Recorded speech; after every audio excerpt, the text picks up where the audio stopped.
We're going to talk about why loving yourself is the key to it all, and why loving yourself is the most important thing that you can do in life. Ladies and gentlemen.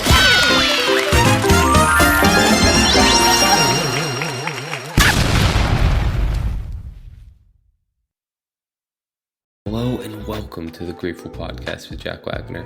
I'm your host, Jack Wagner, and here we talk about how to build, create, share, and just find the gratefulness that's in your life and how to bring it to your everyday life to just feel happier, healthier, and better overall.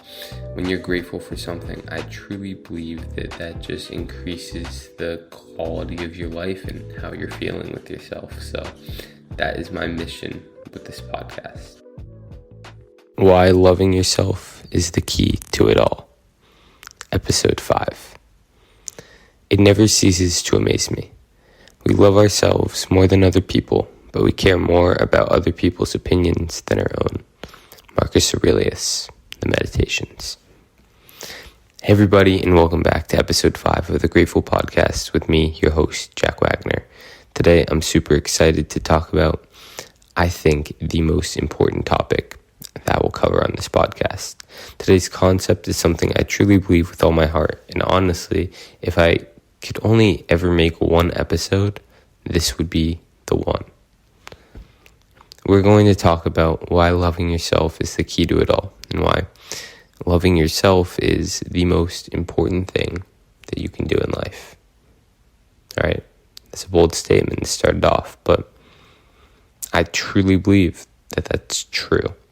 Also, I plan on making a YouTube video on this idea at some point because it's something that I align with so heavily. So if you'd like to check that out, you can go search my name, Jack Wagner, in the YouTube search engine. Click on the one with a picture of me and hit that little subscribe button to just help me out a little bit, because I make some cool stuff over there. Okay, as always, I'm going to start off talking about with what I'm grateful for. And today, hold on, I have to crack my back for a second. Today, I'm grateful to just have energy, be up and going. I'm grateful to be doing this right now. I'm tired today. You can probably hear in my voice, but I'm doing this and I'm happy to be here. Making these podcast episodes is one of my favorite things and one of my favorite parts of the week because I just feel like I learned so much throughout the process of it, and it's really fun. So I'm happy to be here. Grateful to be here, I should say. Okay, let's get into it. First question, why should we love ourselves? So I've been thinking for a long time now that there's a key to happiness. Myself and everyone else that I meet who is extremely peaceful and happy have. And I think I've figured it out. It's loving yourself. When you truly, truly love yourself, you don't need to constantly indulge in distractions or pleasures to find some sort of meaning in what you're doing. That's amazing. When you love yourself, you don't need someone else. You can be happy alone. You can be happy with yourself. However, you can also bring more to the table when you are with people, when you're not alone, because you're comfortable with yourself. Does that make sense?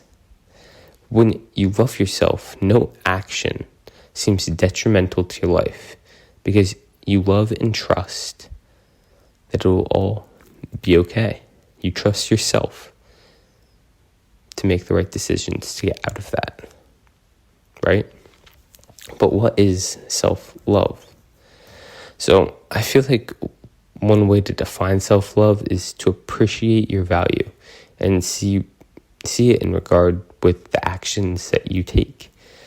You don't settle for choices that don't match up with the value that you know that you have. And this is how your entire life elevates with self-love. When you love yourself, you realize that you have a lot of value in yourself, right?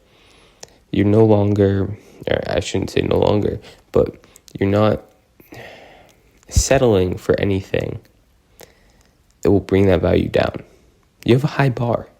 And in order for for example, people to become close to you, they need to reach that high bar because you love yourself so much. You're not going to let yourself fall down to another standard, right? You have high expectations because you know what's right for you. Jeffrey Bornstein, I hope I'm saying that right, the president of the Brain Behavior and Research Foundation, puts it as self-love is a state of appreciation for oneself that grows from actions that support our physical, psychological, and spiritual growth. Self-love means having a high regard for your own well-being and happiness. Self-love means taking care of your own needs and not sacrificing your well-being to please others.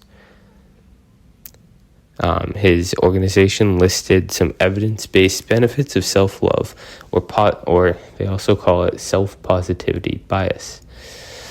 They said that it comes with better mental health, more self-acceptance, higher self-esteem, more motivation, stronger determination, increased self-awareness, less anxiety, and better sleep. Healthy habits and mindfulness were always listed as ways to cultivate it on every list that I looked at. It's just a no-brainer, right? But it's not that easy. It's really not that easy. I looked at some more stats, and it was by gitnux.org, but they do a lot of stats, and it was cool. And I'm just not going to read all of them, but the ones I found to be very important were that 44% of people believe self-love is an important aspect of mental health. Okay, it's not even half of the population. I don't understand this logic. How can people not believe that loving yourself is going to bring more value to your mental health? All right, and the reason listed is that people believe it's a narcissistic tendency. And I didn't do much research on narcissism, but narcissism is a psychological condition, okay? Loving yourself does not have to be as extreme as narcissism. It isn't. It plain and simply isn't. They're different things. Loving yourself is a way of appreciating your life. It helps your mental health. Like, listen to the stats I listed before. Like, it helps. Also, 13% of women say they practice self-love regularly compared to 5% of men. So women find it more often as well. I think that the culture with men is to say, no, just work. Like, this is a very stereotypical concept, but the masculine culture does not support the self-love concept, which I find very backwards, because how can you do the thing? A lot of like masculine media is like, just work hard, just go for it. And honestly, like, I agree with that. Like, yes, work hard, just go for it. Like, take the risk, like all that stuff. Like, just make a decision, start something. You know what that comes with? Or what that comes from? Healthy habits like build you to love yourself, right? Yeah, I did that. I just went and I worked hard, right? I woke up early every morning. Okay? I went and I worked hard. Like, that's that masculine media, I don't know, way of life. Like, wake up, go work out. Like, yeah, I did that. That taught me to love myself, because you don't need to constantly be like, work harder, don't sleep, blah, blah, blah, blah, blah. Like, no. When you do that, you should be proud of yourself. And you should be present enough in the moment to realize that this is good for you and you like doing this because it's making you a better person. So I'll talk more about I don't think that was very well articulated, but I'll talk more about it another time. Another big stat is that 1 in 3 people globally struggle with self-acceptance and self-value. Think about that. When you're in a room with the other people, on average, one of them is struggling with who they are, with accepting who they are. I see that as a problem. And 64% of people believe that self-love has a positive impact on their overall lives. Okay? If 64% of people think that, then let's do something about it, right? Let's do something about it. The other thing that I found very, very interesting is that 78% of people think that their self-love isn't as good as others. In the essence of it, that's not self-love, because you're comparing it to other people, trying to have a better self-love than other people. How does that make sense? In the end, people with self-love tend to be better decision makers, more clear on their goals and their purpose, have better relationships, lower stress and anxiety, avoid burnout, increase self-esteem, and feel in more control over their lives. That's from myonlinetherapy.com. All right, so with all the information that we just read, what do we know now about self-love? Well, we know that it has huge benefits on your overall life. Scientifically, it has huge benefits. Mentally, it's proven to increase your self-esteem, give you more motivation, give you more purpose, self-awareness. It also increases your sleep, and it gives you better mental health, right? But many people don't practice self-love. Many people don't put this into play, into action, right? And it's because a lot of people also don't believe that it's very important. So I'm going to talk about my personal experience real quick, because I think that can help make people understand really why it is so important.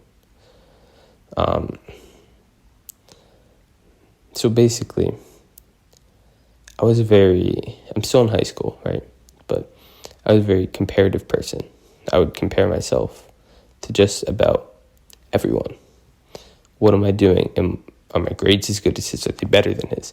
Am I as good at baseball as him? Am I really? Can I think about that? Am I better? I hope I'm better. My goal is to be better, right? I was always comparing myself to other people. And as that Marcus Aurelius quote at the beginning talked about, we care so much about other people's opinions. Now, he stated that we love ourselves more than other people, and that's where I disagree. Think about how you talk to yourself in comparison with other people. We're always so much harder on ourselves.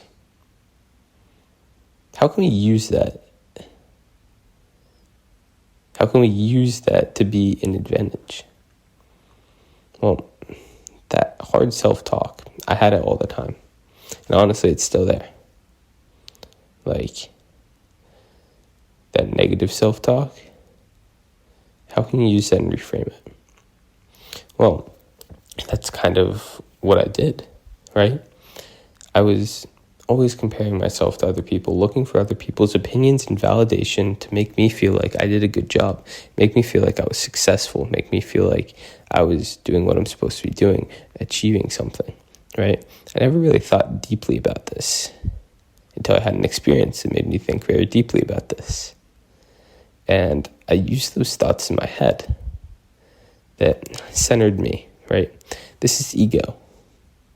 This is ego, what's talking so loudly. So many spiritual practices talk about the ego and how it puts us at the center of everything.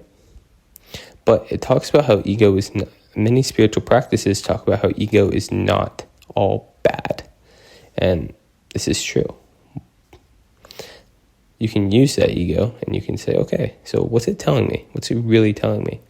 It's telling me I want to change. Deep down, I want to change. grateful. So I went in and I made a decision. This decision would become the most important decision, I think, or one of them that I've made. But the thing is, the decision had to be made every single morning. And it was to get up and give myself 2 hours every single morning. Get up at 5 every single morning. To work out, to meditate, to take cold showers. Now, what this was doing is it was bringing me out of my comfort zone. And it was also giving me time alone to do things that I knew were bringing value to my life. Right? And at this point, I didn't think about it a lot, but I don't think that I necessarily loved myself. Now, I'm lucky enough to have never been someone that doesn't love themselves, right? Someone that's unhappy. But I was not always like this. I was not always this confident in myself. I never felt this purposeful before. And it's because I think that there are many things that lead to self-love. For me personally, I've reached a point where I'm so grateful for who I am, and I love myself very much. As narcissistic as it could sound to someone that struggles with themselves, I think that anyone at the point of absolutely loving themselves, they would understand this. I know that nobody is capable of loving me like I love myself. And that's huge. All right, parents, I know you're listening to this and are going to argue my point, and I'm so grateful for your love, but I'm staying true to what I just said. I think the most important things in the process of getting here were the increased alone time that I spent in the mornings, the massive quantity of time out of my comfort zone, self-reliance, and making decisions that brought value to my life, and trusting that I would do that. Now, increased alone time isn't always ideal.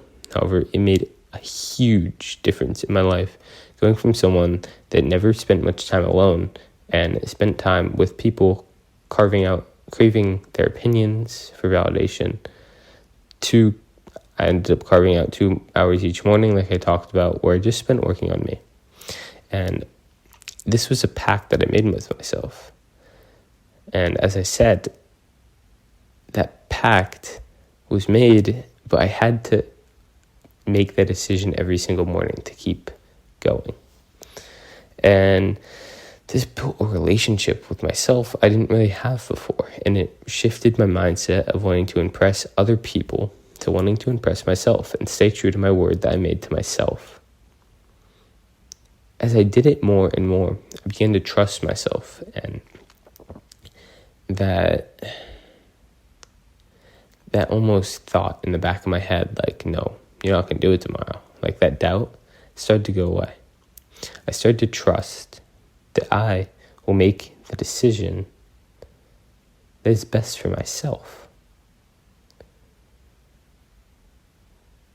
The internal motivation I'm talking about, it only really comes when you give yourself the opportunity to make your life a lot better through action.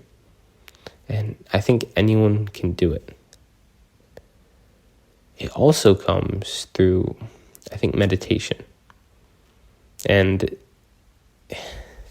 now, meditation, so many people say, well, it's just not for me.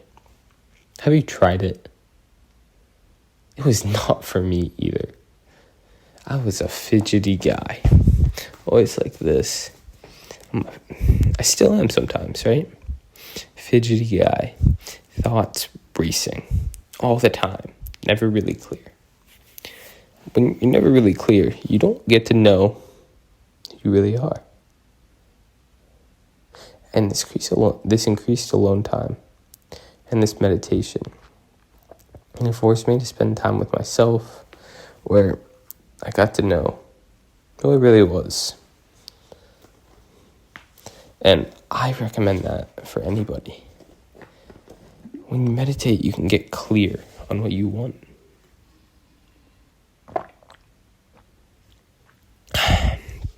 you can get clear on who you are, your goals, how you're going to get there, and get comfortable with yourself. I say go check out any meditation app and just try to get started, because there are a lot of free ones, and it's just honestly one of the biggest differences you can make in your life through a small action. All right, so on to the quantity of time out of my comfort zone. And when I say that it was a massive quantity of time, I'm not exaggerating. So on top of all those cold showers and runs and early wake-ups and meditation, for those of you listening that are not aware of this, I'm currently on a 10-month exchange in Toulouse, France, where I go to a French high school, speak French all day, and live with a host family. Now, at 16 and 17, talk about uncomfortable, especially at the beginning.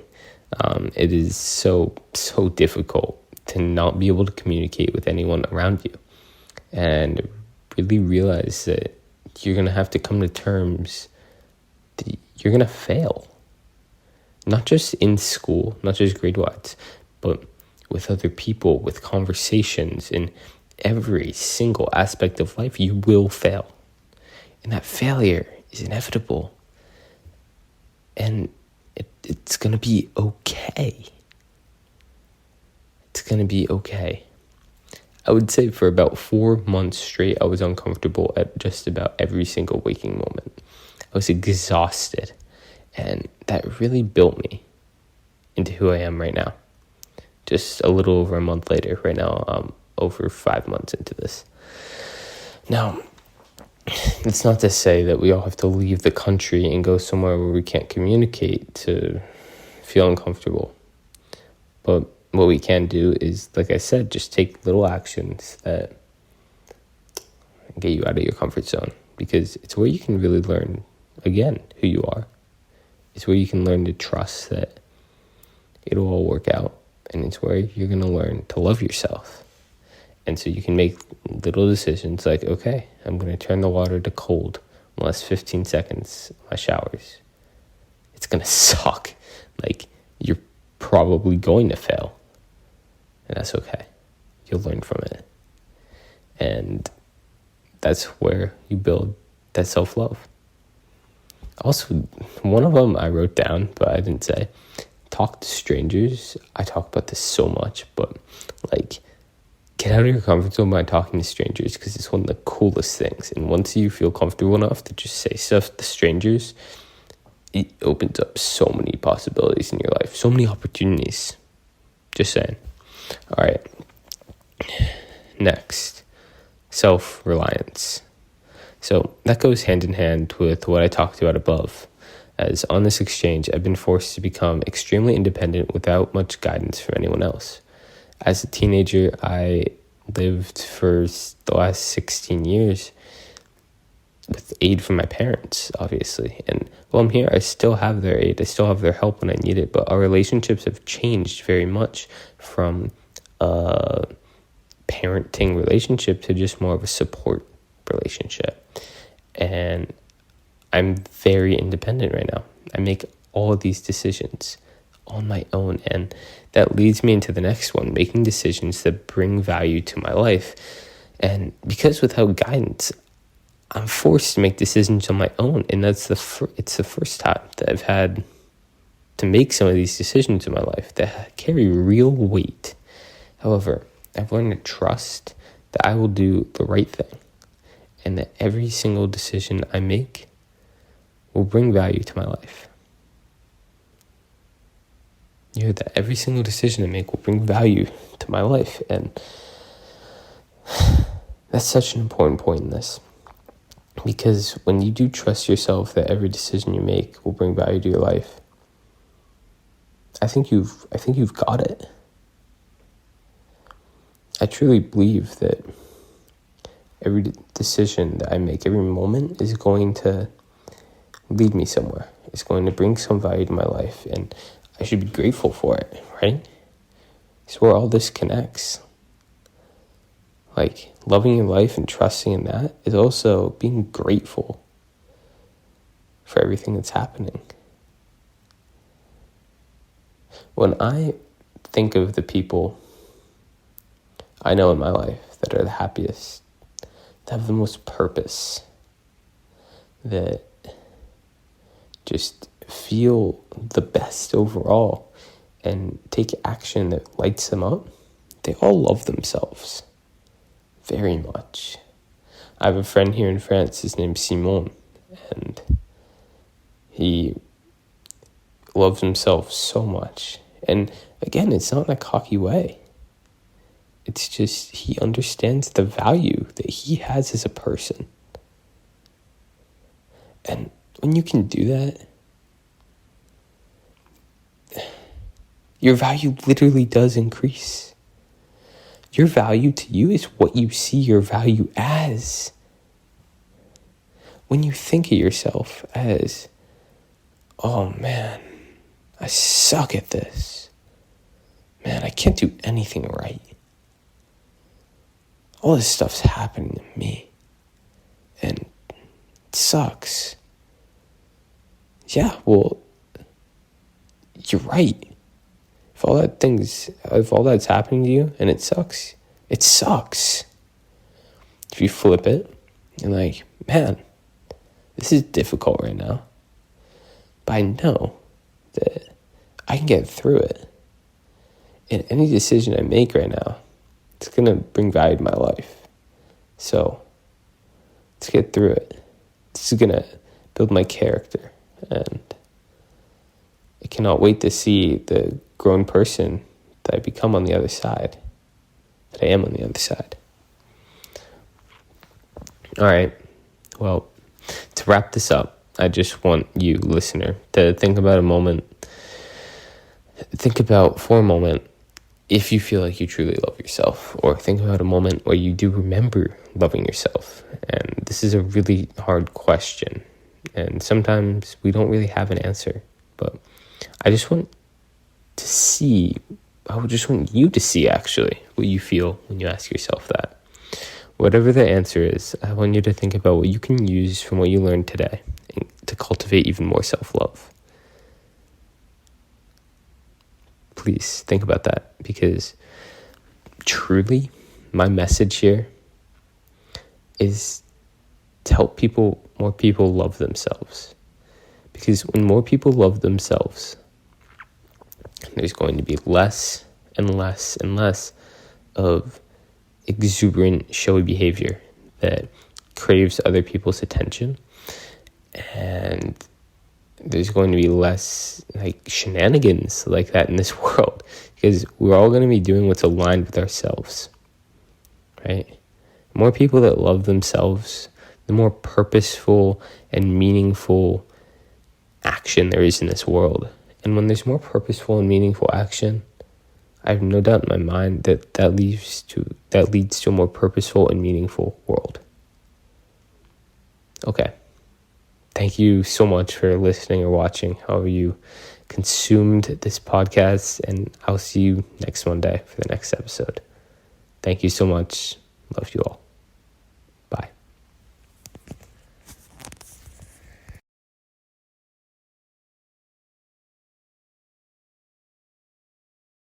I hope that you enjoyed listening to this episode of The Grateful Podcast with Jack Wagoner. If you like the podcast and would like to support its growth, please consider subscribing to the podcast on Spotify, Apple Podcasts, or wherever you get your podcasts. You can also check out my YouTube channel under my name and see all of the positive content that I've put out there. Thank you so much, and I hope to get to see you next week. Love you all. Bye.